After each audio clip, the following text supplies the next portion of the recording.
everybody okay? I'm destroying partitions behind me. The next item on the agenda is the mayor's report, and I really only have 2 items on the report, and both of them are difficult items to discuss. Sometimes bringing up those things which you believe need to be brought up can be difficult, but I'm going to plunge in and hope that none of it is taken personally, but from my heart. I spent a great deal of time over the last few days, as did the city manager and others, receiving phone calls because of flooding all over the city after the torrential rainfall. It looks like we're about to have another one. And we're also getting ready to enter into the biggest part of hurricane season, which is August and September, which we know brings, again, this kind of rain. I've been mayor almost 6 years now, and one of the things that I ran on when I became mayor was a promise to the people of Lynn Haven that I would work diligently with staff and with professionals to find a way to solve the flooding issues that we were having. And one of the things that came to my attention as I was looking about the city, and it still comes to my attention, I have photographs that I started to bring today, but I decided not to. But I will bring them to the next meeting if something cannot be arrived at. We've spent many dollars. We've used grant money. We've had match money to clean major waterways after Hurricane Michael, but yet we still can't seem to maintain our ditches. And it doesn't do any good if the waterways are clean if the ditches can't flow to the bay. And I've driven around the city just in the last couple of days, and the grass has overgrown so many ditches. There's some fire hydrants you can barely see from the road. City right-of-ways, how can we cite residents for grass and other issues when the city can't keep our right-of-ways mowed and cleaned? How do we do that? So I have had many discussions with this city manager. I've had many discussions with the past 2 city managers, and none of them, I will say that the present city manager, I'll get to that in a minute. We had a meeting this week, a virtual meeting yesterday, and she has given some very strong directives about what she'd like to see happen. But my opinion, and I can't share it with this commission any place but in public. That's the only place I can share it, and I want you to know where I'm at with this. I am tired of it. I've asked for new leadership with Public Works now for almost 6 years and have gotten no response from city managers. It's always, well, let's see if we can't do this or see if we can't do that. One of the responses I got was that we don't have the right equipment. Well, when we ask why haven't we borrowed that equipment or asked to borrow it from Bay County, well, they're too busy. And then I asked the question, when was the last time we asked if we could borrow some equipment that we need? A year ago. So there's something not right. There's also the perception that this mayor has angst against the Public Works Department, that I don't think our workers do a good job. That's not true. I think the workers do a really good job. Mitchell, one of our workers, was the only person on call over this weekend when we had these torrential rains. Everybody needed to have been out, not just one. So I'm going to just say one more thing, and then I'll leave this topic. But this commission needs to know I'm not going to take the blame anymore for this. The mayor gets the calls. I have a published phone number. The Public Works Director does not. I get the blame. No matter whether you think I'm just one vote, whatever I am, the mayor is perceived as the head of the city. And I'm tired of taking the blame when I've come to 3 different city managers. I've had many meetings with Public Works Director, and we get the same old. Well, we're on a coastal plain. We can't solve the flooding. Well, if the water can't get to the bay, it can't drain. And if the culverts are overgrown and full of trash and haven't been blown out in over a year, they're not going to drain. One of the things I did when I became mayor 6 years ago is I asked for new leadership in the police department. And I went through a terrible time when I did that. It took a long time for me to even feel good about going outside because the city employees and some members were so angry with me. But we were known as a safe haven for drugs 6 years ago. Now we have a new police chief who didn't come from within, who came from without. And he leads from the front, not from behind. And Lynn Haven is not known as a drug haven anymore. So I'm telling you, we need some new leadership in Public Works. And that's all I'm going to say. And I'm hoping that what city manager laid out in the meeting yesterday will bring some results. But something as simple as a street-by-street ditch maintenance plan could solve this problem, and that's what I've asked for 6 years, and I'm still waiting to get. Now to item number 2. I'd like to ask this commission today to consider not deleting, but pushing back items number 18 and 19 on today's agenda, which are entering into contracts with DAG and Florida Architects. After looking at this carefully, after talking with some local experts, with some local residents, even with my husband, who's a contractor, and looking at, we've already spent $150,000 on drawings, and we haven't yet had a public meeting with residents to talk about what we're talking about doing. And so and we haven't decided what we want. Like at the last workshop we had, we weren't even really sure what building we wanted to do first. And then a month ago at the commission meeting, it seems that there was even confusion about what we talked about at the commission meeting. So I think that we need, gentlemen and Commissioner Tender, who's attending by phone, I really think that it would be productive, since our next commission meeting is a 6 o'clock meeting, an evening meeting, that we would push these 2 items to that meeting and have an hour workshop before and invite the public and ask the public, do you want the $5 million City Hall or do you want the $12 million City Hall? Do you really want a $600,000 concession stand at the park with $900,000 of architectural and engineering fees up front? Or do you think we might could do something different? And if the public says, no, these plans look great, this is what we want to do, then I say we go full forward, damn the torpedoes, and let's do it.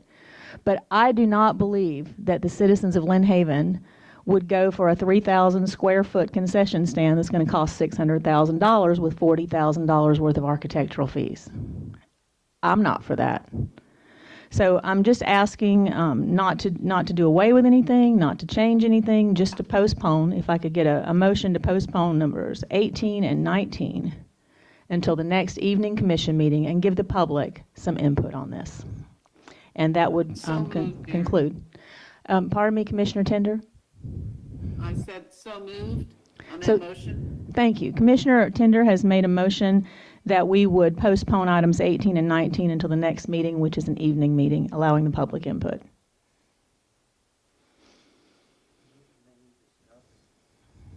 May we discuss, Mayor?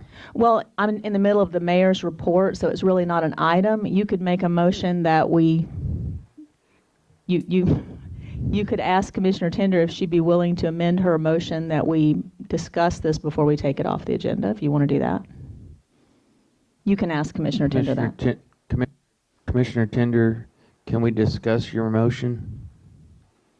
Well, you're asking her if she could make. You're asking her if she can make it a motion for discussion. Can you make it a motion for discussion, Commissioner Tender? Absolutely. I revise my motion that we have a discussion before we postpone these 2 items to the next meeting. And then that would allow you to. The only point I wanted to bring up for You'd need discussion, to second her motion. I would need to. I'll for the purpose of discussion, I'll second the motion. Okay, there's been a motion and a second for discussion of the possible postponing of items 18 and 19 until the next meeting, which is evening. And my discussion, if I may. Go ahead, Commissioner Perno. Haven't we already had 2 workshops on this with the public? We had workshops early on where the public came and gave their ideas about what they wanted to see as far as how the buildings would look. Those were over a year ago. We haven't had any input from the public after we have selected architects. I mean, the public that I've talked with this week have no idea that this is the kind of thing that we're looking at. So you think it's in the best interest of the city to put it before the public one more time? I always think it's in the best interest of the city to put it before the public. Before we vote on this? That's what I think. I'm just the mayor.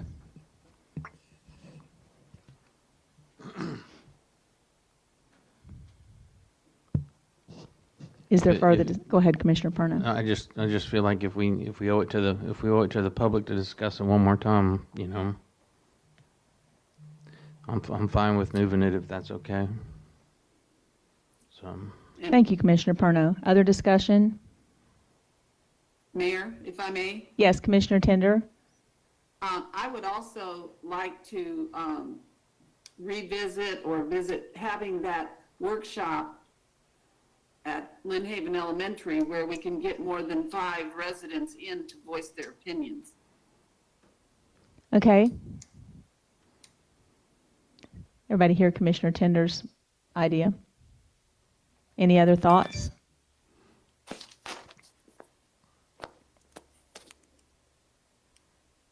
So I'm assuming that was the discussion. Any other thoughts?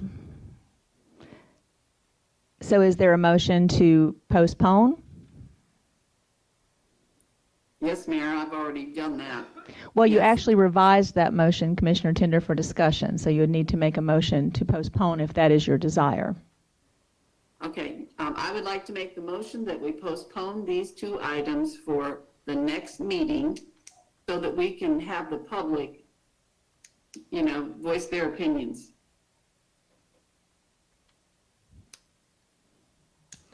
Would that include having a workshop at 5 o'clock? I would think the workshop would be the meeting where we would include the public. I was just ensuring that everybody was on the same page. Thank you. Well, Mayor, for the sake of the public, I would second that motion. Okay, there's been a motion that we would postpone these 2 items until the next commission meeting, which will be in the evening. And just for clarification, I believe the attorney, what he was wanting to know is, would we want this to be a workshop before the meeting, or would we actually want this discussion to be part of the commission meeting? Is that what you were asking, Mr. Albritton? Yes, ma'am, and I think Commissioner Tender clarified that for me and Okay. said it would be best to have it before the meeting. Okay, I just want to make sure we were clear. Thank you. So there's been a motion and a second for postponement. Is there any further discussion? Any from the public? Mrs. Gaynor, would you please call the roll? Commissioner Tender, Yes, Commissioner Parno, Yes. Commissioner Aldridge, Commissioner Russell, No. Mayor Anderson. Yes. And so these 2 items, 18 and 19, will be moved to the next commission meeting, and there will be a public hearing before, giving the public opportunity to know more about what these contracts entail and for public input. Thank you so much. That concludes the mayor's report. I will move to item number 4, which is the commissioner's report. Commissioner Russell? Thank you, Mayor. Been a busy week, answering phone calls and dealing with complaints, code enforcement issues and sign issues. And I just want to thank the citizen or the city for helping me. Just took a tour of the senior center, and I'm very happy with the way that's coming along. I've also been by Kane Griffin and seen that property, and I like what's going on there. And I'd like the commission to consider, when we do visit 18 and 19 at the next commission meeting, I had a discussion with the city manager. The concession stand that's in the proposed project is a building that's already there, and it's just got to be renovated. I'd like to consider us turning that over to Joe Footen when he finishes the senior center, and let him do it in-house. And that'll save the city quite a bit of money with that. So that was one of the issues that we've discussed, and that was going to come up in item, whatever it was, 18 or 19. But anyway, I'd like y'all to consider thinking about that for the next commission meeting. That's awesome. Thank you, Mayor. Commissioner Russell. Commissioner Perno? Mayor, not much to report. Just I've had a couple people talk to me about the backflow preventers, and I've given them Greg Kidwell's number, and a couple people talked to me about easements, and I gave them Bobby's number, and I hope they've all said thank you to me as far as getting their problem solved. So that's it for this week. So thank you. Thank you, Commissioner Perno. Commissioner Aldridge? Yes, Mayor, thank you. Same thing as my my fellow commissioners here, been fielding some phone calls, getting emails pertaining to everything that we have going on. I do agree. I think we need to make sure we're paying attention to the ditches. I think we're all in agreement there. I don't think there's anybody that doesn't agree with we need to maintain our ditches. So I do know flooding is an issue, Mayor. I agree with you on that. And it's something that we need to definitely put a microscope on. But I appreciate everybody coming out this morning. I keep getting a lot of emails about masks too, and I want to address that for a moment because I don't deny anything. I don't deny science. I don't deny certain aspects of what people are saying about these masks. But what I do know is that I will always err on the side of freedom. I've said that since I was a politician in high school. Okay, I will always err on the side of freedom. I will always err on the side of liberty. And if people want to wear a mask, hey, that's great. I'm all for you. If people don't want to wear a mask, that's called freedom. So I just want everyone to know that that's where I stand, and I'm not going to change my mind on that. So thank everybody here, and I appreciate everybody's hard work at the city. Thank you. Thank you, Commissioner. Commissioner Tender? Thank you, Mayor. I've just been dealing with issues, and they are ditches and also some issues out in the country club. Really not a whole lot, 5 or 6 this week, and that's about it. Thank you. Thank you, Commissioner Tender. Moving on to item number 5, which is our city manager's report. Mrs. Gaynor? Thank you, Mayor. We have today the Employee of the Month and the Department of the Quarter. The Employee of the Month is Jerome McDougall. Jerome's been with us for 14 years. He is our supervisor of our meter reading. He does an excellent job. He talks to our residents about how to the upkeep of those meters and what they can do to not have leaks in their houses. And so he does a really, really good job of supervising and going out and interacting with our employees. And so we just want to recognize Jerome McDougall as our Employee of the Month. Next, we have our Department of the Quarter, and as you know, that the customer service girls have taken on a lot these past couple of weeks, a couple of months actually, and they continue to surprise me and keep up with all of the massive workload that we service our citizens. Nothing has gone lacking, even with our doors closed. Matter of fact, they've opened up more accounts than ever. Just got a report last week that we will be probably by the end of this fiscal year, we will be near pre-hurricane numbers for our account. So we're very excited about that. They have held down the fort for us, and so I want to just recognize the Department of the Quarter, and Stephanie is actually here to receive Department of the Quarter. So Stephanie Nickel, if you'll come up and receive that for your department, that'd be great.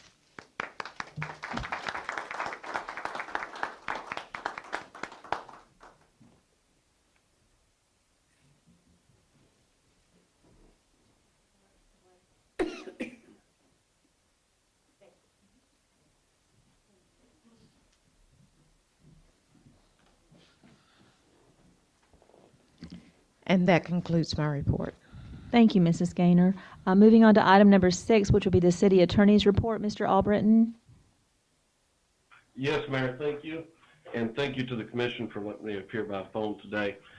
It's been a busy couple of weeks. I've been working on 2 code issues, which are either currently tied up in court or have the perspective of being tied up in court. Working on matters related to solicitations that the commission has directed. I think we've made good progress there.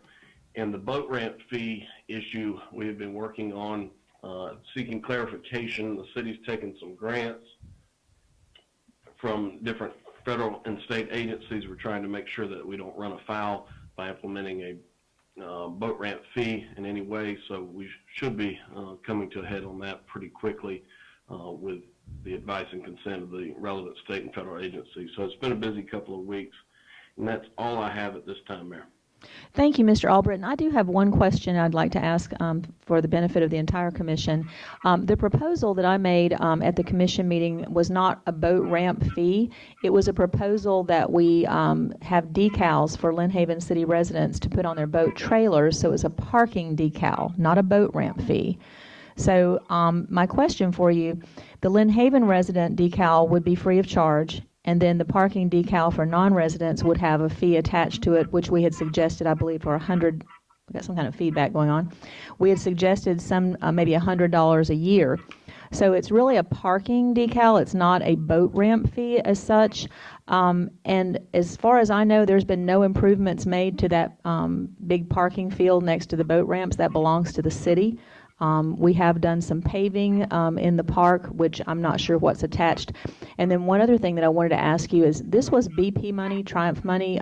It's managed by the federal government, but it's not federal funds. And this was given to the city. It wasn't given to the county, it was given to the city. So those are just some questions that I have that I'm not sure why we would be affected if it's a parking decal and not a boat ramp fee. So what do you think?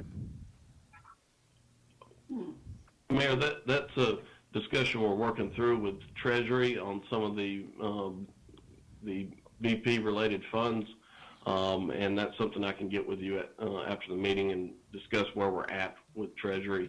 What you don't want to see is the funds collected to offset the burden of the use of the park have to go be remitted back to Treasury in this case. So what we're trying to do is separate what benefit we've received from the BP-related funds and what the city wants to do. So all we're trying to do is draw a bright line. Some of the things you mentioned is part of that, but we want to have clear communication with all the government agencies prior to implementation, so we don't tie ourselves up in any sort of litigation or controversy that's not necessary when we can go ahead and plan this out in advance. Okay, and I appreciate that, and not to belabor the point, but I just want the rest of the commissioners to hear the discussion because I can't talk to them outside of this meeting. I think it's very important that the verbiage be very clear that this is not a boat ramp fee, that it's a parking decal.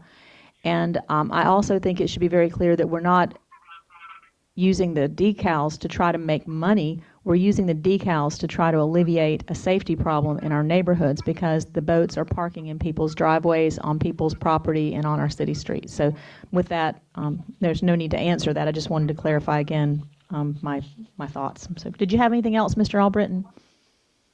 No, ma'am. Thank you so much, again, for all that you do. Item number 7 is the public commentary. This is a time when any member of the public or the staff can comment on anything that you would like, whether it's on the agenda or not, keeping in mind that there will be time as we go through the agenda to comment item by item. So public commentary is open at this point. Mr. Finch? James Finch, 410 East 2nd Street, Lynn Haven.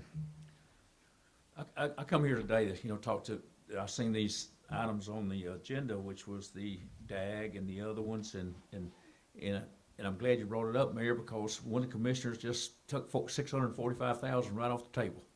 I was glad to see that, but $645,000 is a big deal. And I'd said, there's some confusion here. I'm not against the architects and engineers and all, but on this right here, I didn't like the way it was laid out.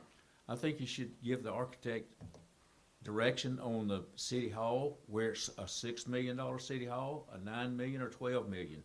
He's got the square footage. You can divide the square footage into 6 million, 7 million, and you'll know how big the city hall is, if that's adequate enough. And I think you should look at that, get with the architect, talk to him about that, and go forward. It's been 2 years. On the DAG situation here, I didn't like the $645,000 concession stand because there ain't many houses in Lynn Haven $645,000. Nope. Now we can fix it in-house, and that's great. But if not, you could ask the architect, say, could you design us a 3,000 square foot metal building, which has the engineering's already done in the price of the metal building, put some new bathrooms in it, and even help the guy that's gonna do it just put up a new building there. And as far as this, what was on the agenda today to be approved was a $645,000 concession stand. with no ball fields now. So we're gonna build a 645,000 square foot building with no ball fields. We've got a 23,000 square foot building that wasn't there before the hurricane for $5,200,000. So I would like to see the ball fields put back in place, the couple million or million and a half, whatever it is, but with a concession stand, you get the kids playing, then decide if you want a 23,000 square foot building. But there's $593,000 worth of engineering fees. That's for the future. You decide, I got 5 ball fields, I need 100 parking spaces, I need, whatever. But it was 640-something parking spaces with a fee of $593,000. That's $1,000 a parking spot. It's pretty expensive. So if you would be ready for the questions when they come up, when you put the public in the deal, how much is the city hall? How big is the city hall? Y'all can figure that out and go forward with it. It's been 2 years. And that's pretty much what I had to say on that. The ball fields need to be put back in place. I would like for y'all to have a letter to the people saying this is how much FEMA's gonna give us. Everybody's talking about FEMA. Well, this 23,000 square foot building wasn't out there, and I don't think FEMA's gonna pay for it because it wasn't blown down. It wasn't even there. But we need a letter from FEMA, not all this hearsay. What is FEMA gonna do? And then you got your insurance money. You either go out for a loan, but you go on about it. You build a city hall. You build all the other stuff. We paying $25,000 a month or whatever for these trailers. About. I think we've paid $350,000 or $60,000 so far on this rent. That was architect fees. Let's get started. Thank you so much. Anyone else? I hope you'll come to the public hearing next time. Okay. Mayor? Anyone? Yes, ma'am. I do have Tetra Tech on the line, and they can speak to the building for the sports complex. That sports complex is a 428 project. We have set aside for that $2.3 million. 332,000 of that will be what the city will have to pay. So if you look at the $5 million, the $5.2 million that would cost to build the sports complex, you take into effect the $2.3 million, it really only costs the city about a little bit over $2 million itself. And so I just wanted everyone to know that there is money there for this sports complex that cost is already out there, and it is up to us whether or not we use it. The other thing too is that the city is only doing what the commission directed us to do, and that was that we went out, we bid it for the architects. We've been working with them for over 6 months now. We brought to you guys several times many different situations, and I want us to rebuild a city. I want it to be rebuilt right, and I want the citizens to be proud of it. But at the same time, I do want us to be fiscally responsible. So the money is there for the sports complex, and Tetra Tech is on the line. They can verify that if you like. Thank you, Mrs. Gaynor. Did you have a question? Go ahead, Mr. Finch. I'll allow it. You said $2.3 million? For the gymnasium and the administration building, yes. Okay, what's before this is $5.5 million, so we're $3 million short here. Oh, That's yeah. what we need to know. That'd be real nice, so we need to cut that down if we want to use that $2 million, because we're $3 million short. Thank you. Did you want the Tetra Tech gentleman to speak, Mrs. Gaynor? I wasn't trying to cut you off. No, ma'am, not at all. And they can speak. I just want you to know that there is money there, and that we do have money that we will get back from insurance. Insurance is going very, very well. We also have money saved for all of these building projects. The city is in good shape to rebuild if when we allow the architects to come forward and to do some drawings. So yes, there will be some money that we will need to spend ourselves, but we'll probably have to do that on most of the buildings. So I wanted you to know that, because we do need a sports complex. We do need fields. We do need to move back into City Hall. We do need a chamber. We need all of these things, and the only thing that I want is for us to have a great quality of life and move forward. Tetra Tech, you can chime in if you like. in verification of that. Sure. Ms. Vicky, this is Andy Burns with Tetra Tech. Verify a few of those numbers for you if you'd like. Hi, Yes. Andy. It's nice to have you as part of the meeting. This is the mayor. Thank you, Mayor.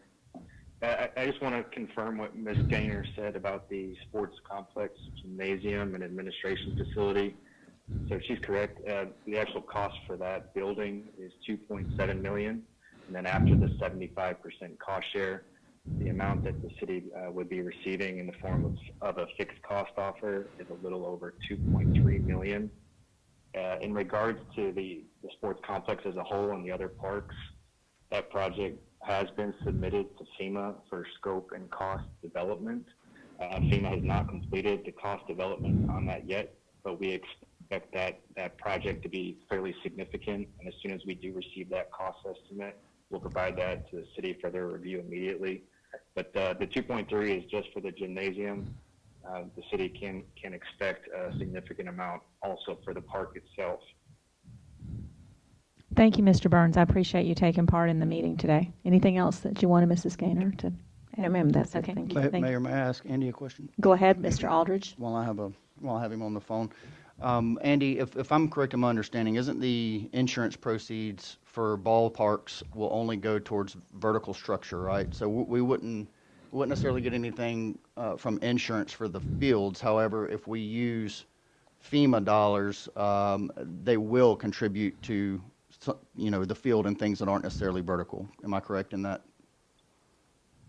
Let me just clarify how the cost process works. So all the damages at the city's parks are submitted to the FEMA Consolidated Resource Center for scope and cost development and validation.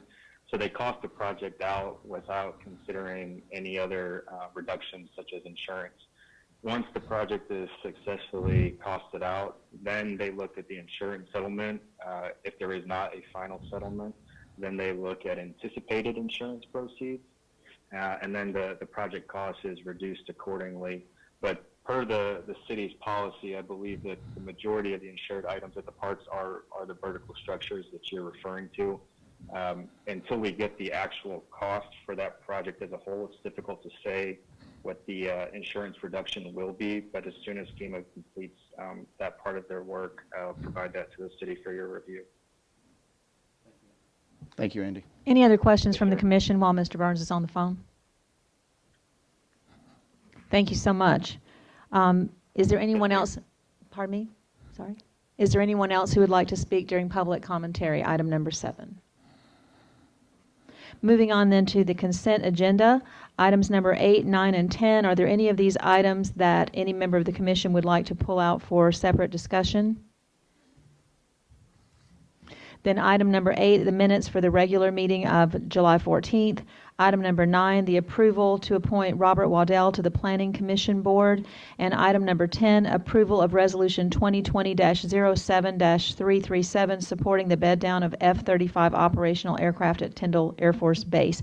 Mrs. Gaynor, did you want to make a comment about that item before we move forward? Yes, ma'am. This resolution has been asked by all city municipalities in support of the upgrades taken towards Tyndall's rebuild. And so we surely support Tyndall and their rebuild. We love our military being within this county, and so as part of that, they ask us to do a resolution. Thank you. Mr. Albritton, do we need to read that resolution before we approve it? Just by title, Mayor. By title only then. Okay. A resolution and proclamation of the City of Lynn Haven, Florida, endorsing all additions and upgrades undertaken in the rebuild of Tyndall Air Force Base, supporting every initiative to assure the success of all missions contributing to the National Defense Strategy. Thank you. Is there a motion for approval of the consent agenda? So moved. Second. There's been a motion and a second. Any discussion? Any from the public? Mrs. Gaynor, would you please call the roll? Commissioner Perner? Yes. Commissioner Aldridge? Yes. Commissioner Russell? Yes. Commissioner Tender? Yes. Mayor Anderson. Yes, and so the consent agenda is approved. Moving on to old business, number 11 is the second reading of ordinance number 1097 regarding code enforcement of derelict commercial signage within the city limits. Do we have that ordinance ready, number 1097? Yes, ma'am. Thank you. Yes. An ordinance of the City of Lynn Haven, Florida, amending Chapter 5 of the Lynn Haven Code of Ordinances, providing for penalties and prohibitions, authorizing codification, repealing ordinances in conflict, providing for severability, and providing for an effective date. Thank you. Mr. Albritton, this does not tell me on the agenda, but because it is a second reading, does this require action today? Mayor, I couldn't hear you. This item, number 11, the second reading, it does not indicate whether or not it requires action today. I'm assuming it does because it's a second reading. Could you advise, please?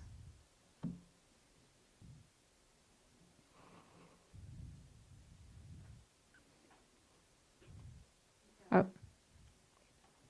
Did he say yes? No, but it does. This is our second reading. Mayor, you cut out.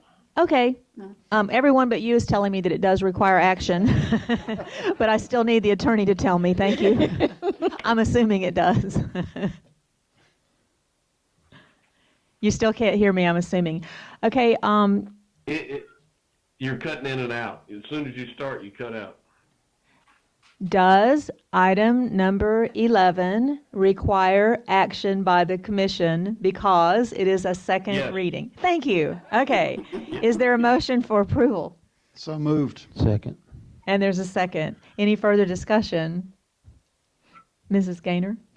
Commissioner Russell, Yes. Commissioner Perno, Yes. Commissioner Aldridge, Yes. Commissioner Tender, Yes. Mayor Anderson. Yes, and so it stands approved. I notice this is the police chief's item. Did you have any comments, Chief Ramey? Okay, moving on then.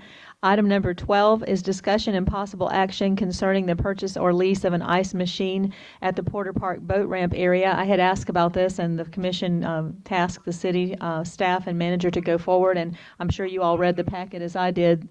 I think my microphone is having a problem, Mr. Neves, and I'm hearing some feedback too, but anyway, the city staff has recommended leasing the property to a company. So I'll let Mrs. Gaynor give her report on that, and then we can look at a decision. So, Commission, we did go back and we looked at all three items and ways to really get this vending machine, ice machine out there. Purchase was a little bit more expensive. You did have some revenue in over a 10-year period, but that would mean that we would really need someone that was fully equipped to do the maintenance of that machine at all times, fill it up, pull the money out, so on. So we did look at leasing the machine, and then the same thing, we would require not paying that lease franchise fee, but also we probably could do some type of profit sharing with the company itself. Typically, the profit sharing is about 10 to 15% of the profits. But then we looked at one that we thought that the city could probably handle, and that was the leasing of our property. That is prime property there. We still get to have the vending, the ice machine. They would take care of all of the equipment, and then we would lease our property with a share of the profits as well. And so that's the one that we would like to pursue and recommend to the commission. Thank you, Mrs. Gaynor, and thank you to the staff that spent time researching. I saw the research that you did on this, and I personally think, that just the benefit to our residents of having that ice right there at the park is awesome. So is there pleasure by the commission? So moved. Second. So there's a motion and a second for the leasing of a portion of the park to an ice vending company. Is there any further discussion? Mayor, if you don't mind, I do have a couple. Yes, Mayor? I think Commissioner Russell beat you to it, Commissioner Tender. I'll get you in 1 second. No problem. Just a couple of questions. I mean, obviously I'm for this because I think it's a great idea for the residents. My concern is the cost for installing the water and sewer. There will be I'm cost assuming there. we would have to bear that cost. That would be correct, yes. And then the second question is there any way we can put some price controls? I mean, I would hate to see them put a machine in there and then charge $5 for a bag of ice. Okay. So I would really like us to see if we can put some kind of price controls on them. Absolutely. When we are negotiating with some of the vendors, Ty and I will make sure, if you like for us to, we can even bring those prices back to you so you will know. Yeah, I think, I agree, Commissioner Russell. I think that we certainly don't want to gouge people because they're at the park. It would be nice to have it at the, a good price, a reasonable price. Absolutely. Commissioner Tender, what was your comment? I agree with everything that was just said. I think we need to come back with the prices. I just wanted to share that the profits on ice, even at $2 a bag, is huge. And we have a business right there that sells ice, and they do over $100,000 a year in selling frozen water. So it's a big moneymaker. That was my thought as well, Commissioner Tender. So there was a motion and a second for approving this action. Was there anything that did the motion is? Do we want to go forward, or did you want to amend that motion that was made? Who made the motion? I forgot. Commissioner Perno, did you want to go forward, or did you want to add anything to rescind that? Second the motion. Oh, you second? You second. I made the motion. It was the last one. Thank you. I couldn't remember who made it. Yes, ma'am, I'll revise it. I'd like to revise my motion to approve the lease of the land for an ice machine at Porter Park Boat Ramp, but I would like to see some price controls put in place to make sure that our citizens aren't, being gouged when they go out to the park. So would you be willing to word your motion to the effect that you would like for staff to bring back prices or something to that effect so that we have a... Yes, ma'am. And I'll add to that, we'd like to have staff and city manager please look into what would be fair market value for ice without, gouging people, please, and bring that back to the commission. Is there a second? I think Commissioner Russell was asking for one other thing to be included in that. Didn't you want to know the price of the sewer and all that? No, ma'am, I just Okay. was wondering if we were going to Okay. force them to bear that cost, or we were going to bear it. Okay, so is there a second to Commissioner Second. Aldridge's? Thank you. There's been a motion and a second. Is there further discussion? Any from the public? Mrs. Gaynor? Commissioner Aldridge, Yes. Commissioner Perno, Yes. Commissioner Russell, Yes. Commissioner Tender, Yes. Mayor Anderson. Yes. So we'll move forward. Thank you. Item number 13, new business. This is discussion and possible approval to set the proposed millage rate and budget hearing dates for purposes of submission of the certificate of taxable value to the property appraiser's office pursuant to the TRIM Act. And we have Deputy Finance Director listed on this item. Mrs. Gaynor, did you have a report? Yes, I am going to ask Kiki to come up and speak to this so that we get clarification. Thank you. Thank you. What we're asking for you to approve today, please, is the calendar with regard to when we will set our budget meetings. September 8th will be the first public hearing, and September 23rd would be the second public hearing. We would have a workshop before each of the actual commission meetings. Those dates were selected because we cannot be in conflict with Bay County or with the school district. So I had to get in touch with both of those entities to make sure that we weren't scheduling on dates that they previously had meetings. That's the first portion of this. The supporting documents that are attached have to do with the forms that are required to be filled out. I need to have these certified before August 4th. The tax incremental adjustment worksheet comes from the property appraiser. They tell us that what the property values within the city limits are currently valued at. There will be adjustment to this later on in the year. So the numbers may change by a small amount. We are recommending at this time that the proposed millage rate go from 3.9 to 4.3% for next year. Excuse me. Questions? Mayor, if I may, Go ahead, please.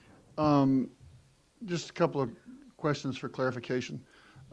We set this rate at 4.3. It still can be adjusted down. The problem is if we don't set it at 4.3, we cannot adjust it up, correct? That is true. Okay, and then the second question I've got is, while it appears to be a 0.4%, it's actually 0.4 of a mil. So on a $100,000 home, that's only a $40 increase, correct? Correct. Okay, thank you. Mayor, if I may. Go ahead, please. Ms. Kiki, could you also explain, I know when people see these numbers with government, they see things like 12% increase, and I keep hearing that going around, the community the last few days, there's a 12% increase. I want to assure everyone there's not a 12-point increase that we're voting on. Can you please explain kind of how that works briefly? Yes. It's like explaining tax documents. Painful. Yes. Do the abridged version. All right. So the rollback rate. The 12% has to do with the rollback rate. The rollback rate is calculated based on the variance of the property value. If in 2019 all of the property in Lynn Haven was worth $1 billion and we were taxing at 3.9, and then this coming year it was 1.1 billion, then we would need to adjust down to 3.82 to collect the exact same amount of tax revenue from the citizens. So the rollback rate adjusts to get your dollar value in taxes to be equal. We are proposing that we go to 4.3 rather than 3.9. There will be a modest increase in revenue to the city. The document that is required from the taxing authority that you're referencing, that where it says 12.33% increase, that's the increase, that's the percentage increase of the percentage. It's a mathematical thing. So truly the increase is 0.4 mils. That's all we're asking. So it's a 12% increase of the 3.9 is what we're looking It's at. So I just 12%. want to make sure everyone understands from the Correct, public. it's 12% of the 3.9 or 82%. Yeah. Thank you. Again, required in the tax reporting. I think that the general public, when they see the form, I sat with that form for almost 3 hours and my calculator. But I think that the general public, when they see this form, I think it's another governmental, I call it cowboy arithmetic. I think it's a governmental form that is very difficult to understand and very misleading to the public. Not your fault, but it's just hard to understand. Thank you. I would concur with that completely.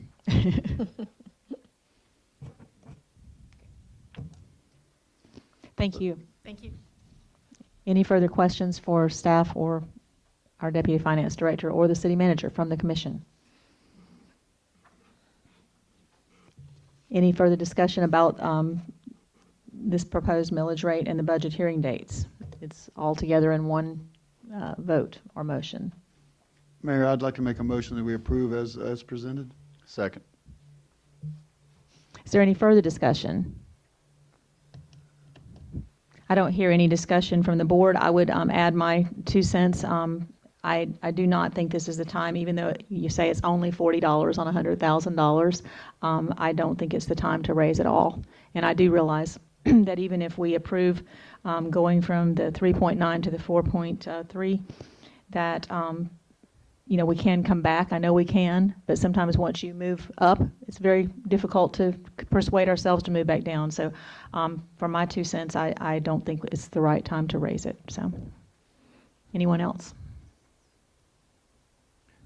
Mayor, if I may, City Manager, when's the last time we raised the rates on this?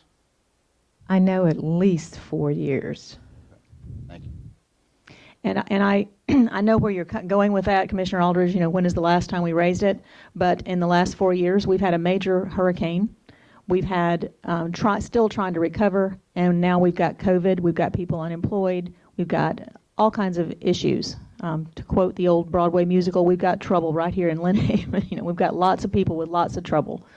And $40 may not seem like a lot to one person, but it could be a lot to someone else. So I don't care how long it's been since we raised it, I don't think this is the right time. So that's me. Anyone else? Okay, Yes, Mayor. Go ahead, Commissioner Tender. I did want to say that I agree with you completely. In my opinion, it's not the right time to ask our citizens to put out more money. And if I may tack something on, I just received an email from a resident Can I do that about the ice machine? That would be another item, Commissioner Tender, but I would Okay. allow it after we finish this item. I'll come back to you. Thank you. Mayor, if I may, Go ahead, Commissioner Aldridge. Thank you. I don't want anyone to think that we're raising tax happy here, because again, I started out this morning talking about how I'm a freedom-loving guy. Okay, I'm red-blooded American through and through. I'm not for raising taxes. On the flip side, we see this taking place across the nation, and it is due to the pandemic going on, and it is due to the hurricane going on. The tax dollars and the sales tax dollars, and they're not coming in like they were beforehand, which affects the budget of the city. So I'm not saying necessarily that I love raising millage rates or ad valorem taxes, but I'm just saying every now and then you got to adjust. You know, when your football plan isn't working, you huddle up and you replan, you figure out another way. So you know, if the city needs the money, and again, we're not doing this to try to go build, you know, a Braves baseball stadium, it's to keep the city going. So I just put that out there, not for any other reason other than to put the other side of the coin out. So thank you, Mayor. Thank you, Commissioner Aldridge. Anyone else? Mrs. Gaynor, would you please call the roll? Commissioner Russell? Yes. Hold on, I'm sorry, one moment. I apologize. I didn't ask for public input. Is there anyone from the public? I do apologize. Mrs. Gaynor, go ahead and call the roll. Commissioner Russell? Yes. Commissioner Aldridge? Yes. Commissioner Perno? Yes. Commissioner Tender? Commissioner Tender? Yes. Mayor Anderson? No. And so that stands approved. Okay, moving to item number 14, discussion. I'm sorry, Commissioner Tender, I was going to come back to you. You wanted to read the comment on the ice machine. I apologize. Yeah, thank you. I just did receive an email regarding the ice machine, and this resident feels that we would be going in direct competition with local business on the ice machine. And I just want to state that because, you know, that was their comment. And I'm not really sure how I feel about it, but I don't think we should put business out of ice. Yeah, it's all going to come down to how much we're going to charge. Okay, thank you, Commissioner Tender, for sharing that with us.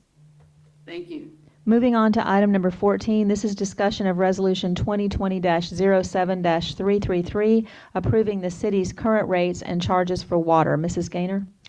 Mayor, these are the water rates, and we are recommending that water rates do not increase this year, that they stay at 4.5%. Is there a motion for I'm sorry, we need to read the resolution, Mrs. Yes. Gaynor, I'm sorry. A resolution maintaining rates and charges for residential and commercial water system and providing an effective date. Thank you. So move. Second. There's a motion and a second for approval. Any discussion from the commission? Any from the public? Mrs. Gaynor, would you please call the roll? Commissioner Aldridge? Yes. Commissioner Russell? Yes. Commissioner Perno? Yes. Commissioner Tender? Yes. Mayor Anderson? Yes. Stands approved. Item number 15, discussion of Resolution 2020-07-334, pardon me, approving the city's current rates and charges for wastewater. Mrs. Gaynor, if you would please read that resolution. A resolution maintaining rates and charges for residential and commercial wastewater system and providing an effective date. Thank you. Is there a motion for approval? So move. Second. There's been a motion and a second for approval. Any discussion from the commission? Any from the public? Mrs. Gaynor, would you please call the roll? Commissioner Aldridge? Yes. Commissioner Russell? Yes. Commissioner Perno? Yes. Commissioner Tender? Yes. Mayor Anderson? Yes, so it stands approved. Item number 16, this is discussion of Resolution 2020-07-335, approving the city's current rates and charges for solid waste collection. Mrs. Gaynor, if you could read that resolution, please. A resolution maintaining the rate structure for residential and commercial solid waste collection and providing for an effective date.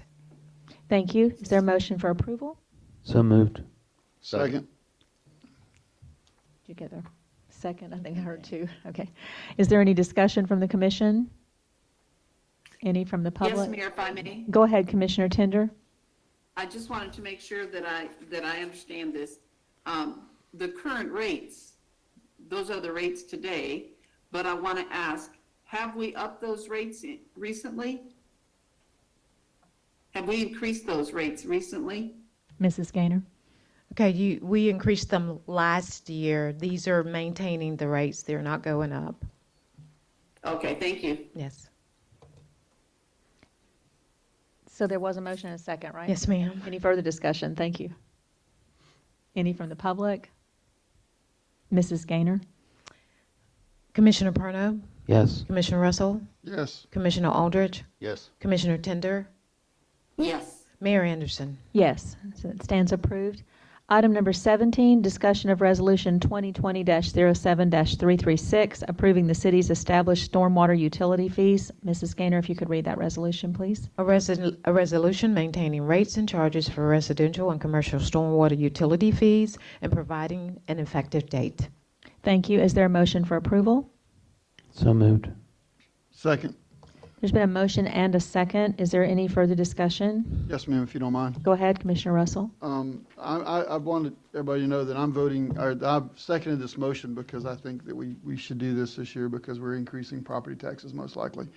But I would like the commission to consider this as an option in the future. Right now, we charge stormwater to our residents that have accounts, water and sewer accounts. So vacant properties that don't have accounts don't contribute to our stormwater issues as far as money, but they do contribute to the problem. So I'd like this commission to consider, maybe next year, considering adding this to the property tax values.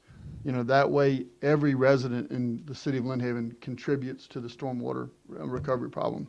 I have talked to Bobby a couple of times, and I know he's undermanned, and this is maybe one of the ways that we can give the manpower we need to the stormwater issues and try to relieve some of the problems. So I just want y'all to consider that in the future.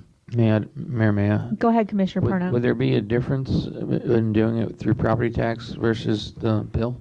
Would there be a increase in city revenue? Mayor, can I speak to that? Yes, you please? may. Go ahead. Yes, there would be a difference. There would be an annual fee, and it would be by the property value itself.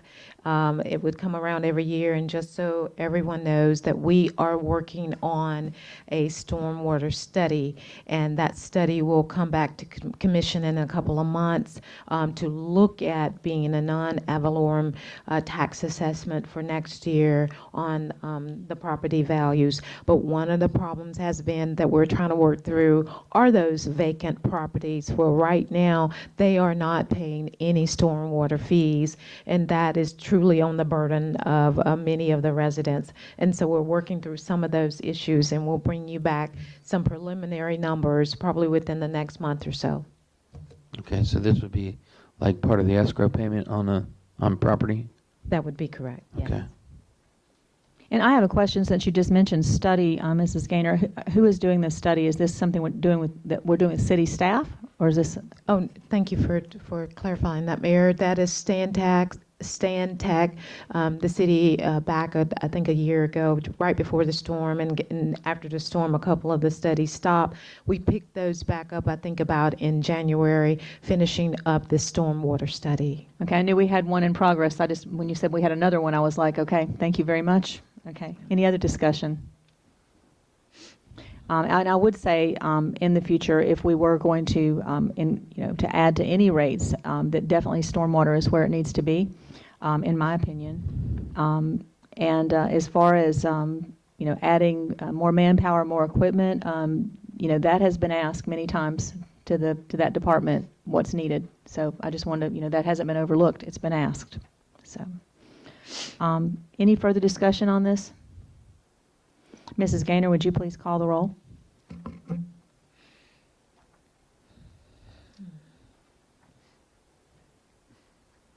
I'm sorry, I didn't mean to catch you off guard with that. I'm sorry, I don't have. Did we have a motion on this one? I don't have a Motion second. Perno and Russell made the motion in the second. Thank you. Commissioner Perno, Yes. Commissioner Russell, Yes. Commissioner Aldridge, Yes. Commissioner Tender, Yes. Mayor Anderson. Yes, and so it stands approved. We had, earlier in the meeting, elected to move items 18 and 19 to the next commission meeting, which will be in the evening, and will include a public workshop beforehand for the public to have input on some of the decisions the commission might possibly make. So moving on to item number 20. Discussion and possible action concerning the repayment plan of the half-cent surtax funds for the Lynn Haven 2017-2018 paving project. I had asked Mrs. Gaynor to place this on the agenda because I did bring it up at a previous meeting that we just to refresh, because some of the commission that's here now was not here then, and what we did when the half-cent surtax was passed by the county, and then we were able to adopt a paving project. Interest rates were very low. I believe it was 2.1. I'm not even looking at it, but it was 2.1 and some change %. And so we elected that we would, we made 2 loans with, or received loans with Hancock Bank, and about $10 million. And that was so that we could do all that paving at once, and we achieved a phenomenal 25 miles of new roads in Lynn Haven and infrastructure in a little over a year, which was amazing. But the way that the payment plan is happening is sort of like a 30-year mortgage on a home, and we're paying a lot of interest. And the commission had decided before the storm that each month that we received those state funds, we would just put all of that money directly to the loan. And so I had that, asked to have that sheet included in the packet to show, we're still at over $7 million that we're owing. And we want to have that $10 million paid back at the end of the loan time, because we're expecting somewhere between 17 to 22 million will be the total that the state will pay us in this 10-year time. And it will be difficult to go back to citizens and ask them to renew a half-cent surtax if we haven't managed this well. So I'm just putting that out there for you. I think we need to be paying it back as we receive it, not on a monthly or a 6-month payment plan. So that's my discussion. And we had voted before that that's how we would do it. So what I'm telling the commission is we either need to do it or we need to change course. So you need to give some direction here, because we're not doing what we said we were going to do. Yeah, Mayor, if I may? Yes. Yeah, that was my question. I thought we'd already voted on this, so the question is why is the city not doing that if that's what the commission directed? And in defense of the city, I will say that right after the hurricane, Jay Moody, who is one of our consulting accountants, as well as the people in our accounting department, as well as the former city manager, wanted to not pay it at that point because we didn't know what we were going to need. I mean, the city, things looked very grim in the weeks after the storm. But for some reason, after those grim weeks passed, we've never gone back to what we were doing. So it's not this city manager's issue that it hasn't been done, but I just think it needs to be reinstated. So, Mayor, if I may, I'm all for paying down debts. I love paying down debts. I hate debt. It's a horrible thing. Let me ask Ms. Vicky, though, is this half-cent surtax, if we move all of that to paying off these debts, I mean, is it going to be a sound decision or is there any ripple effects that we're going to see, I guess, is what I'm asking, that unintended consequences? Sure. So right now we have about 2.6 million. If we took all of that money and we paid down that debt, as the commission would like to do, then the emergency vehicle that we talked about in mid-year, we would not be able to purchase that emergency vehicle. So I'd need some direction. If we go and say we take half of the money, we leave other half in there for the emergency vehicle, or you want to take the entire amount, but that just means that we will have to put that back into the budget to fund that instead of using the money that's here that we can use for it. and if I may say one other in defense of what we did. While the half-cent surtax guidelines, and you correct me, Mr. Albritton, if I'm incorrect, the guidelines do allow for an emergency vehicle to be purchased with this type of funds, but that's not what we promised the citizens. We promised the citizens that every penny of this would be used for repaving their roads and repairing the 50-year-old infrastructure underneath it. While I know we need a new fire truck, the money shouldn't come from these funds. That's not what we told the citizens they would be used for. So.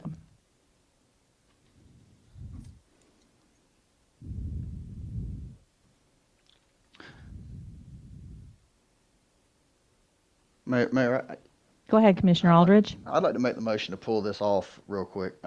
Maybe I'd like to find out, I'm having a heartburn, I guess. I understand what you're saying, and I don't disagree with you. I mean, if that's what we said to the citizens. Well, you weren't here when we made Right. the promise. Right, it's very true. On the flip side, I know we also voted on a truck, and I hate going back on what we said we would do as well. So the reason I want to punt on this meeting, I want to see if there's a ratio or a percentage that we can do to where we're still paying off our debts in a good fashion, but we're also still throwing some money aside for this truck. So that's my motion. Mayor, I'd like to make a second to that motion, with a caveat that maybe we get the finance director to come back with some financial numbers to show us the best course of action for us to go. I agree. There's been a motion and a second that we table this item until the next meeting for further discussion. Is there any other discussion? Mayor, may I? Go ahead, Commissioner Tender. I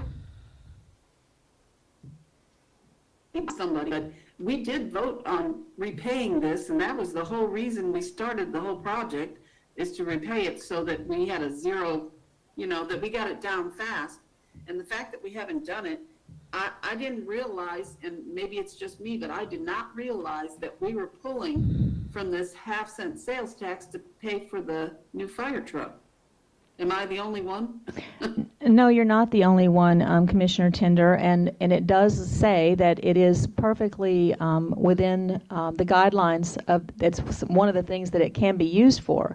But promises made, promises kept. This commission promised the citizens of this town that that's what this money would be used for. So we have a motion and a second on the floor to postpone the voting on this item. So we've made our comments, but when it comes back up, there'll be more to be made, and we'll talk about it then. So is there any further discussion? So the motion is to table this until the next meeting, and there's been a second. There's no further discussion. Mrs. Gaynor, would you please call the roll? Commissioner Aldridge, Yes. Commissioner Russell, Yes. Commissioner Perno, Yes. Commissioner Tender, Yes. Mayor Anderson. No. So it stands approved that we'll table this until the next meeting. Item number 21, discussion and possible action regarding the reopening of City Hall administrative offices and all other city lobbies and offices to the public with safety protocols in place. I asked to have this placed on the agenda, not because I don't think that COVID-19 is a very real and very present danger to all of us, but at this point in time, we've been closed for a long time. If you want to go back in time, I was the person who first put out there that we needed to devise a plan for the city to work from home. I was, Commissioner Tender and I together worked on a project to provide masks in the city when the masks were not available to our most vulnerable. We did a lot of sewing, a lot of rallying, and we'd had a very nice campaign that we did together with that. So with all that said, I think it's time for us to reopen the city. The schools are reopening, and there's, this virus may go on for the next 5 years, but that's my opinion. I think that we would leave to the city manager what safety protocols she would want to put in place. If she wants to, go with masks inside the buildings for employees, or if she wants to request residents to wear masks inside the building.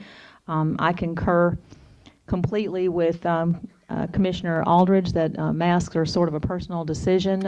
If you're wearing a mask, you're protecting yourself. If you listen to one science, if you listen to another, it's something else. But anyway, I'd like to see us get our lobbies back open to the public with the safety protocols that the city manager would like to put in place. So that's what I was bringing up for discussion. Is there a discussion from all of you? Yes, Mayor, if I may, I would like to address this. When, I'd have to say probably 2 weeks ago, maybe, I would have been with you on this. Over the past weekend, my 34-year-old cousin in Atlanta was admitted into the hospital and is in an induced coma right now. So he's struggling to live.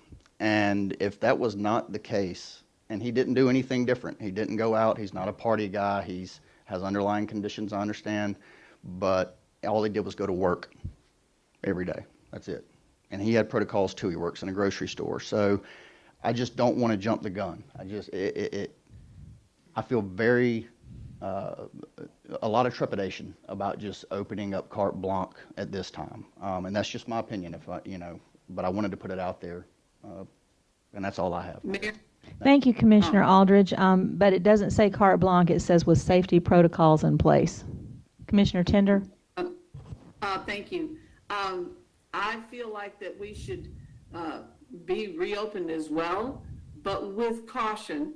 The city manager, I could bet $10 right here that the first thing she would do was implement that you must have a mask on to come in the building. But that's just me betting. And I'm not opposed to that. You can't go into Walmart, Target, or anywhere else without wearing a mask. And I think if that's the protocol, then I think that's fair for everybody. I don't know how many people we actually have coming into City Hall, but I do get calls from people who are going over to the service center, and they call me and say, how do I get in there? And I go, well, I guess you don't. It's locked up. And so I never know what to tell them. I don't know if they pound on the door, if somebody will come, or what they have to do. But I think we can be open for business, but I also believe in protocol, precautions. Obviously, I'm not at the meeting today for that reason. So I just want to throw that out there. I think with the right precautions, things could be set. Thank you, Commissioner. Thank you. Thank you, Commissioner Tender. And I would also add that I'm sitting in this meeting without a mask on, looking at some people who have them on. It's very difficult to lead a meeting and to speak and to be seen without having your face uncovered. That's why mine is. When I go shopping, I wear a mask. When I go in any place that's crowded, that's inside, I wear a mask because out of respect for others and out of a caution if it does work. And I think that there is science that shows that it does, and if it's airborne, it can get in your eyes. So science is very conflicting. But I would say I don't know how we can ask teachers to go back to school and teach in the next 10 days and then say that it's too unsafe for us to keep our lobbies open. Mayor, if I may? Go ahead. And not trying to be argumentative, but No, that's what it's for. I'm not the one that's asking the teachers to go back. My wife is a teacher, and I have hiccup about her going back to work. That's the school board doing that. Before I could support this, I would want the city manager to come to me or come to this commission with a plan on how she plans on doing it, how she plans on protecting the employees, how she plans on allowing the employees that are immune compromised to continue to work at home versus come to work. And there are methods. I mean, we could take the lobby at the service center, seal it, and make it a positive pressure system where the resident side blows air out and doesn't come in. There's ways to do it. It's going to cost money. But before I could support this, I would want some kind of plan presented to show us how we're going to protect our employees. Thank you, Mayor. Thank you, Commissioner May I Russell. speak? Commissioner Tender? Mayor, I'm sorry. I just wanted to say to Commissioner Russell's issues there, it's also protecting the public from our employees. I know that we're having them stay home with COVID and things like that, but it's also about us protecting the public, not just protecting the 8 people that are sitting in that office or however many there is and over in the service center. But I think we need to look out for the residents also. Mayor, if I may respond to that? Go ahead. The difference I beg to argue with you, Commissioner Tender, is the resident has the choice of whether he wants to come in. We're directing our employees, they will have to come back to work. That's where my problem is we've got to, if we're going to force them to come back to work, we have to protect the ones that we're forcing to come back to work. Thank you, Mayor. Thank you. Mayor, if I may. Go ahead, Can I Commissioner respond? Tender. And then I'm done.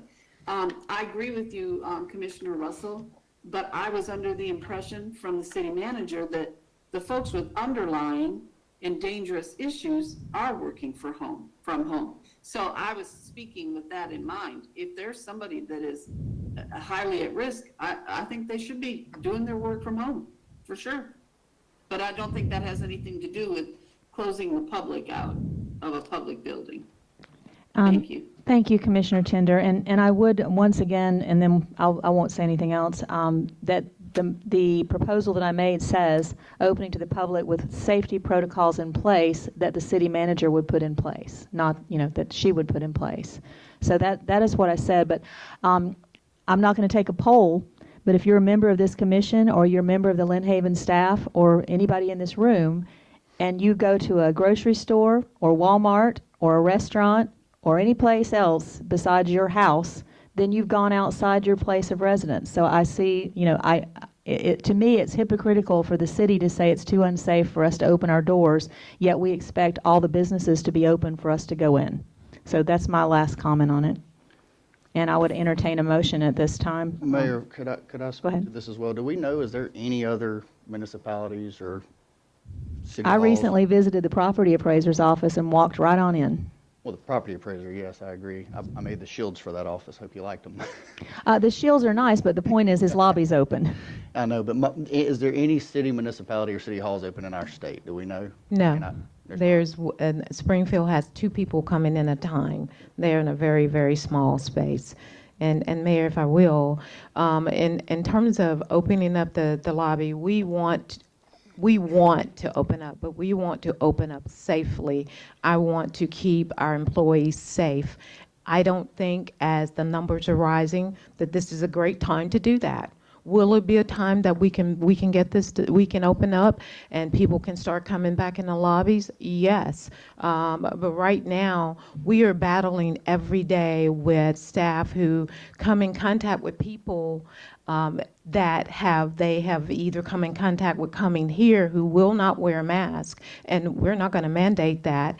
And then now they are having to either quarantine or and have a couple that have been positive. So I am again, I say, when we allow this, we put not only our staff at risk, our residents at risk, and we also put our first responders at risk. That means that when we open up, that means that any first responder, police, fire, who are already exposed will be even more exposed.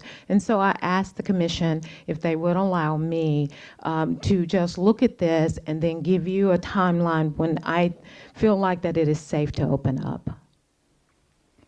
Thank you, Mrs. Gaynor. Is there any other discussion from the commission? I don't believe we had any motion on this item, right? Is there a motion?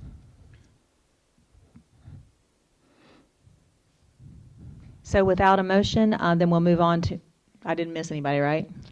We'll move on to item number 22, which is similar to the one before, but in light of what happened with the 4th of July, I wanted to bring up the discussion of upcoming regularly scheduled outdoor events that we always do, including the fall concert series at Sheffield Park, Halloween, Winter Wonderland, Christmas tree lighting, and Christmas parade. And while this seems far away, if we're not advertising it now, if we're not starting to look at it now, then it won't happen then. And I feel like I'm the Lone Ranger, but I see in my mind COVID ending at some point.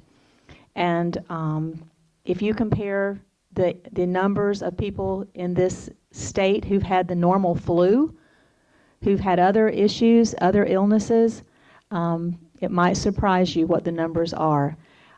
So I hate to think that our city makes no preparations for living our lives, having some joy, having some interaction, because we're all going to huddle in fear.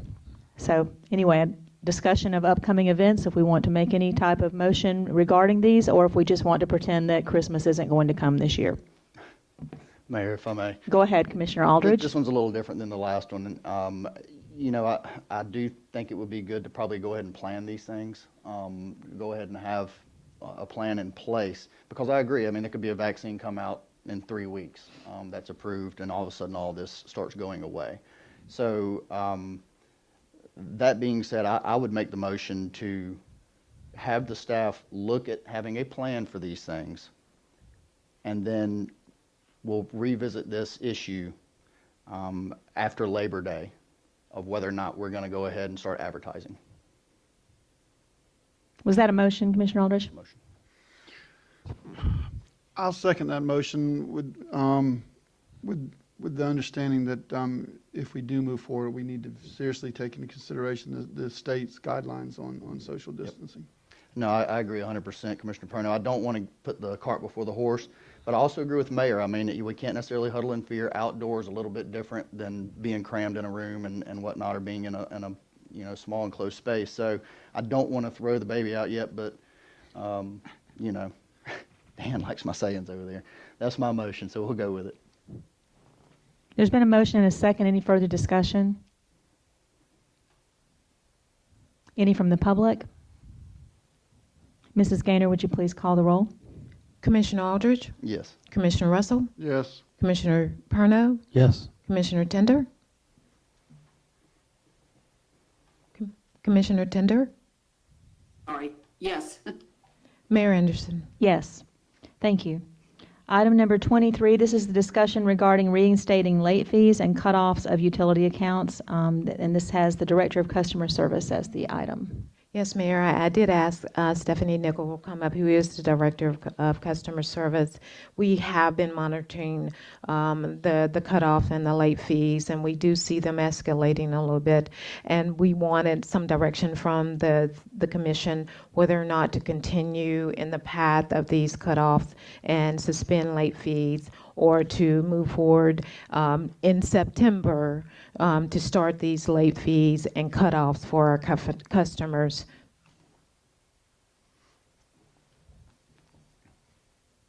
Thank you. Good morning. Good morning. Okay, so it looks like we have about 670 past due accounts. With that being said, we haven't disconnected or added any late fees since March. We would want this discussion to come up right now because we do want to give proper notice to the residents. This will give staff proper time to go the extra mile and contact them directly, in addition to adding it to their August bill. What's the dollar amount on that? It's $169,000. Is there discussion or a Mayor. motion? Mayor, if I will make a motion, we approve this for the purpose of discussion. I'll second. Okay. Mayor, if I may ask a couple of questions. 160, $169,000 is 30 days or more past due. 30 days, and that's, okay. The only problem I've got with if we start instituting late fees and disconnects at this point, we've got people, I'm assuming you got some accounts that are significantly behind? Yes, sir. We have them broken down into 30 days past due, 60 days. Let me pull this here. We have 60 accounts that are over 120 days past due. The hiccup I've got is we give them a 30-day notice that they've got to pay the bill or disconnect. They can't make the bill, and then they don't have water. If we do this, I would like for us to consider some of these seriously delinquents, giving them some time option with a payment plan, Absolutely. Absolutely. to let them catch up. Absolutely. We will work with every resident. So We currently offer payment plans, and that's according to my plan of contacting them directly instead of just on their bill. We would go ahead and give that option to them if we felt the need, Okay. to kind of help them to not continue to get further behind. It'll kind of help us manage it a little bit more, and of course, work with everyone who needs the help. Okay.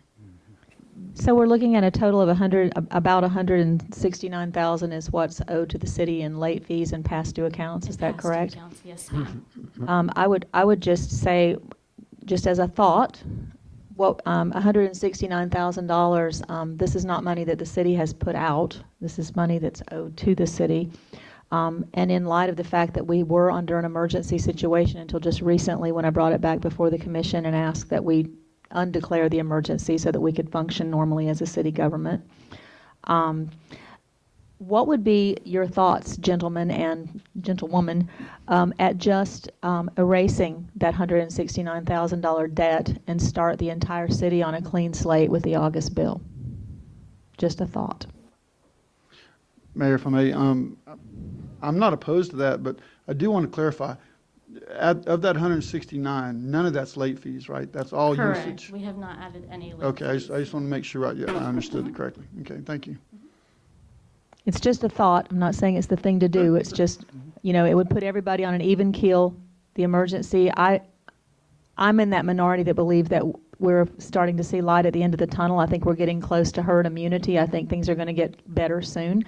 And if everybody didn't have that hanging over their heads, the city, it's not like the city's having to pay out anything to do that. I mean, we're going to lose a little revenue there, but it would put everybody on an even keel. It would, and if people are not having to worry about paying past water bills and or utility bills, and they could just start today with a fresh slate, then they could concentrate on buying school supplies and buying groceries and not having to worry about that. So that's just my thought. And they're still going to put money into the economy. Mayor, if I may ask a question. If we're, Sort of a stimulus, as you may. yeah, I see. Well, if we do this, are we going to, I guess, at that point, kind of do away with the forgiveness program and say, okay, now we're starting fresh, so now you pay your bills? That's my thought. Thank you. And are we talking only about past due accounts? Because, I mean, the argument could be made that whoever owes $250 for this month, they're not past due. Are we going to waive that too, or is it just strictly for past due accounts? It's up to the commission. It was just my Well, thought. I was just wondering what your suggestion was. I would find a way to make it a clean slate for everyone, because you have to think about the people who have paid their bills as well. So if everybody starts at the same spot, however we can do that. Then the next question would be, like in my case, I've already paid my water bill. Would the city refund that money back? No, you'll be all right. I'm just kidding, Commissioner Russell.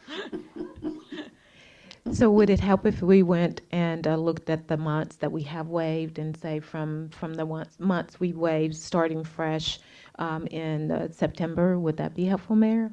Whatever the staff thinks would be, we want it to be fair and equitable, so that Commissioner Russell doesn't feel he's due a refund. Oh, no, it's just for me, don't write me a check back. But I'm just wondering about everybody else. Well, I think It was that a valid question would point, come yeah. up, Yes. quite often. It was a very valid point. So I Stephanie, said it when- in jest. These are strictly delinquent accounts? Yes, they're 30 days or more past due. And, I'm sorry. I would offer them 50% before I would waive it. I would say they could pay back half. I mean, that's still a big help. But there's people out there that pay their bill, So, I think we also need to look at the bond covenants. I mean, I think Right. to make sure that everything can be done that way, because I know some of that money has to be paid back to the county and all these other I things. feel like it would need a so little bit more further. we'll have to work on the research that. logistics of that. So how about we make a motion that the utility department go back and look into this and see if there's a way that we can waive past due accounts? And bring that back before. And bring back for the commission for a vote. Absolutely. I'll second that. Yeah. A motion and a second. Any further discussion? Any from the public? Mrs. Gaynor? Commissioner Russell, Yes. Commissioner Aldridge, Yes. Commissioner Parno, yes. Commissioner Tender, Yes, Mayor Anderson. Yes, and I would really like to congratulate the commission on that discussion, because I think that was a generous and compassionate move by this commission and the staff. Thank you. Stephanie. Item number 24, discussion on appearance standards for single-family dwellings. This will be the planning director. Good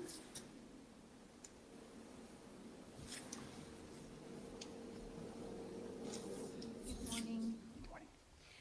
So, do you all recall that a few weeks ago there was an ordinance brought before you that was going to amend a certain section of the ULDC that currently states that single-family dwellings, it's under the section that deals with appearance standards for single-family dwellings, and it currently states that all single-family dwellings must be at least 33 feet wide at its narrowest point, excluding screened-in garages, carports, that kind of thing. We had a situation where there was a contractor who was arguing as to what that meant, the terminology. It has meant there are other things in that section that deal with taking like wheels off apparatus, that kind of thing. Whenever we were interpreting it, the way it's always been interpreted since I've come here has been, when you think of wide, you think of like single wide, double wide, that kind of thing. However, this particular contractor was saying, well, it depends where you put the door, because if you put the door in the center of the longest measurement, then that's the width. And so long as that's wide enough, then it doesn't matter about the depth. And so the reason that we brought the language to you, which said not just wide, but in all dimensions, was to clarify the point of, what the city had originally wanted. But when I brought that to you all, there were certain commissioners that didn't want to change it, but didn't want to restrict it to 33 feet. And so the commission asked if I could go away and bring back something else. And I asked if I could please, could the attorney please do it? And Adam and I had a conversation, and it was felt that it is what it is right now. We don't really know what you want us to change it to. So it would be best if you could all have a discussion as to what you want to see. Like, for instance, do you want tiny homes? We get asked about that all the time. And if you do want tiny homes, that's fine. But maybe you only want to see them in certain parts of the city. Maybe manufactured homes you want to see in certain parts of the city. Because if you do away with the 33 feet wide aspect, then as you were saying about the unforeseen kind of circumstances of making a change, can open the city up to things that you may not have thought about and you may not want. So this is really to get some kind of direction for you to have the discussion. Do you want tiny homes? If so, where would you like to see them? Thank you. Is there discussion from the commission? Mayor, if I may. Yes. Ms. Richard, the question I had, and I think I even provided you a set of plans for a house that wouldn't be approved based on the requirements. Would it not be easier for us to define what width and depth is instead of changing it? Say instead of letting the contractor arbitrarily argue which one is, say we define the width of a home as the face of the house that faces the main street. If we give some kind of definition like that, then they can't argue what it is. And if I may, just for a moment, no, you're fine, stay there, please. We haven't had a motion on the floor, but what I'd like to do with the approval of the commission is just without a motion on the floor, that we just continue this question and answer with Ms. Richard for a few moments to clarify to everybody where we want to go, and then possibly at that point somebody can make a motion about a workshop or more discussion or whatever. So please go ahead. Thank you. Yes, ma'am. The city has a commitment to provide, in our comprehensive plan, all types of housing for all income levels, particularly low to very low income levels. Currently, we only allow mobile homes in mobile home parks, and they can only have the number that they had originally. They can't add any new ones. I'm not sure how we would really define what is the width and what is the depth, because you could bring a single wide manufactured home or mobile home on, and we cannot say we're not going to have mobile homes. We have to allow for those to be in the city. And you can put the door in the middle, and it's going to be over 33 feet where the door is, wide, facing the road, but it's only going to be 10 feet or 12 feet deep. And that's fine, but you have to decide kind of, we can't differentiate between housing types. Other questions for Ms. Richard? Currently, the 33 feet excludes garages, correct? It excludes screened in and added on garages. You can have the garage as part of it if it's integral to the house and the house wraps kind of around it, when it's kind of inside the house, it's an internal door and the kitchen or a bedroom goes behind it. But you can't have a 10 feet wide house and then tack on just a garage next to it with nothing behind it. Okay, I misunderstood that then. Okay, thank you, ma'am. Other questions from the commission? Yes, Mayor. Is there anything in there right now, I didn't look, about the possibly having a foundation, having to have a poured foundation? There's other language in there. It talks about roof pitch. It talks about having to have the meter box permanently attached to the house, any apparatus removed. That kind of language is in there also, and also that it has to be consistent with surrounding houses. Okay, because my thought was, instead of dealing with the measurements of the home, dealing with the placement of, where you're going to put your slab, and using the measurements based on the slab versus the actual structure on the slab. You know what I mean? So in other words, if the houses are all facing the street, the slab's going to face the street. They can't go turn a house sideways. You know what I mean? It wouldn't fit that way. So would that make, I guess my question is, would that make a difference? Turn sideways though. When a driveway comes in and curves around, they can have their house sideways. True, that's true. Are there other questions from the commission, or is there a motion? Mayor, if I may, Go ahead, please, Commissioner Tender. my personal feeling is that we need more discussion on this, but I just can't help but to think, is this really about mobile homes or manufactured homes? It keeps coming up in the one that you were talking about earlier. We don't have any kind of ordinance, do we, about mobile homes? We currently, they are mentioned, but for safety issues, really, the older ones don't meet the required wind standards and requirements and that kind of thing. So really, it's more thinking of terms of manufactured homes now. And we have to, as a city, we have to allow everything or a place for everything. So we don't have anything that says we don't allow mobile homes. Mobile homes have to be in a mobile home park, but we could have manufactured home subdivisions. We can have those.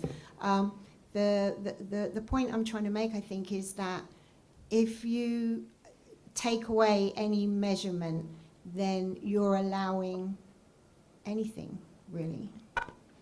So I thank you for what you've put before the commission, and I think what Ms. Richard has put before us is several interesting discussions. Maybe do we want to look in the future of having some areas of the city that we would allow tiny homes, that we would allow manufactured homes or modular homes, and that sounds like a pretty detailed discussion that will need public input. So is there a motion I'm sorry, I didn't mean to interrupt you. Please go ahead. Thinking this through, I was also thinking that if we do allow narrow houses, and you can get some really nice narrow houses these days. If we do allow narrow houses, I know the next thing the developer is going to say is, well, why are we required to have a 75-foot wide lot if we can put this narrow house on and we don't need that much space? In which case, I think we would probably be looking at having to have a zoning map again. Right now, we only have future land use. Maybe we need a zoning map, and then that will be easier for us to say, okay, in a R this or R that, you can have 20-foot wide houses or whatever, and smaller lots. But do you want them in the historic plat area, or do you want them somewhere else? And in light of all the vacant lots that we have right now where houses have been demolished and all this, Yes. seems like maybe a time to really, the discussion is Yes. fruitful right now to talk about it. So we just need a motion. Just for your or notice, or education, I guess, we have 961 vacant lots in the city of Lynn Haven at the moment. So that goes back to that stormwater issue too we were talking about earlier. And But I'd like to make a motion that that this is obviously going to be a long discussion, that we have a workshop on this, ma'am. I'll second that. A motion and a second for a workshop discussion of the appearance standards for single-family dwellings in the city of Lynn Haven. Is there any further discussion from the commission? Any from the public? Yes, sir. Would you please come to the microphone, sir? We have people listening from home, so thank you. I am Richard Whitsett, and I just thought that as long as you're talking about these specific sizes, you might also consider making a minimum square footage for heated and cooled area, and that might help alleviate some of the question. Okay, thank you. Thank you for that. Any other comments from the public? Mrs. Gaynor, would you please call the roll? The motion is for a workshop date to be set. Commissioner Russell? Yes. Commissioner Aldridge? Commissioner Parno? Yes. Commissioner Tender? Yes. Mayor Anderson? Yes, it stands approved. We'll look forward to that. And then item number 25, the last item. We're moving along very well today. Discussion on variance request fees. This is also an item for discussion by the Commission. We had, I'm going to read this actually for the public. Variance requests are heard by the Board of Adjustments, who authorize upon appeal of specific cases such variances from the terms of the Unified Land Development Code as will not be contrary to public interest, where owing to the special conditions, a literal enforcement of the provisions would result in unnecessary hardships, so that the spirit of the ULDC shall be observed and substantial justice done.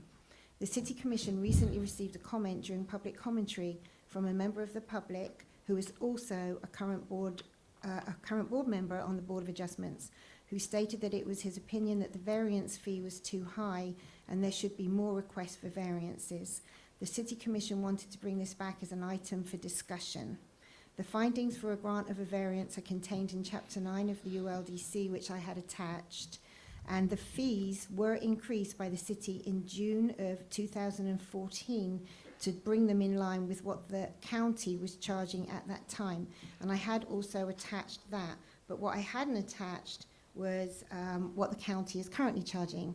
And the city manager, quite rightly, stated that that was probably something that you would want to know. What are they charging now? Because we charge $1,210 for a variance request, and the county is still charging that same amount. And at that time in 2014, the city was looking at all of the fees that we charge and looking at bringing them in line with what the county charged. Before that, it was only $300. And I have to say that we were getting a lot of variance requests that really didn't qualify as being a variance request, but we did get a lot more of them because it was less money. So Panama City Beach, the county, it's $1,210. Panama City Beach is $500. And then Panama City charges $200 if it's less than 5 units for residential, which is more, I think, of probably when a developer comes looking for a variance, but it would also be the same if it was just an individual.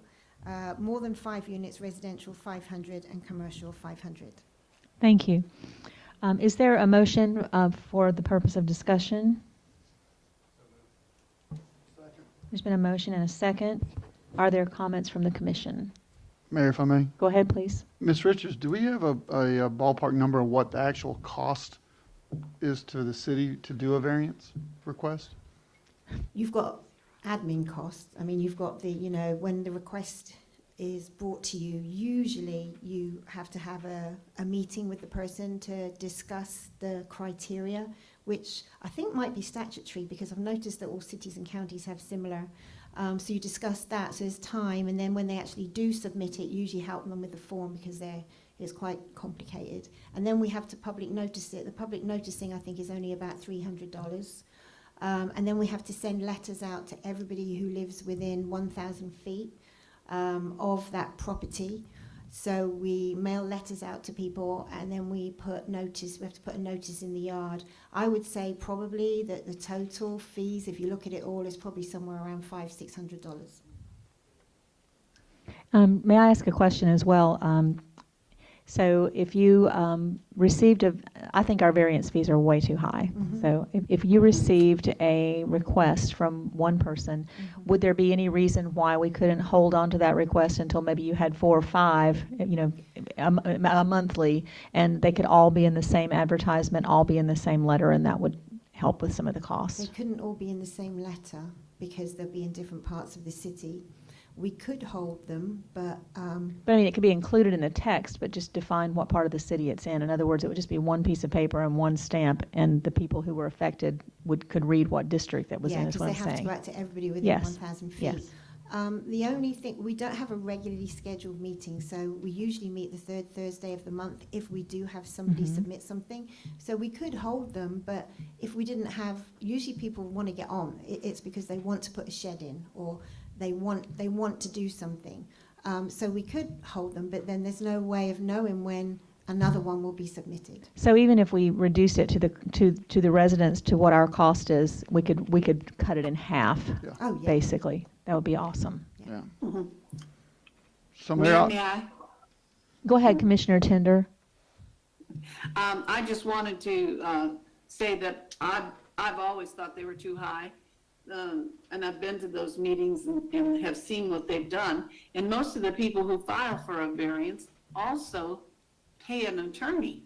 So it's costing them a small fortune. I personally would like to see it about $750 for a variance. It covers all of our costs. It's a help to the residents. And it will keep people from just going ahead and doing whatever they want without filing for a variance. Thank you, Commissioner Tender. Commissioner Tinder, there is only, I think, probably only been at the most 2 people that have applied for a variance that have had an attorney, and when they were cheaper, nobody really did because it was usually for carports and that kind of thing. And another question would be, how do Panama City Beach and Panama City afford to do theirs at such a lowered cost? Do they just absorb the cost themselves? They Are may there well do. I mean, we do absorb costs in our department. The planning department already absorbs costs for public noticing of different things. Okay, I mean, you can set it at whatever you want to set it at. okay. Mayor, I'd like to make a motion that we reduce the variance fee to $600. There's been a motion that we reduce the variance fee to $600. Second. There's been a second. Any further discussion? Any from the public? Mrs. Gaynor? Commissioner Russell, Yes. Commissioner Parno, Yes. Commissioner Aldrich, Yes. Commissioner Tender, Yes. Mayor Anderson. Yes, what a great decision. Thank you. That brings us to adjournment, and we have finished this meeting in less than 2 hours. Congratulations, we are adjourned. Everybody be safe. Feels like spring break. Stop.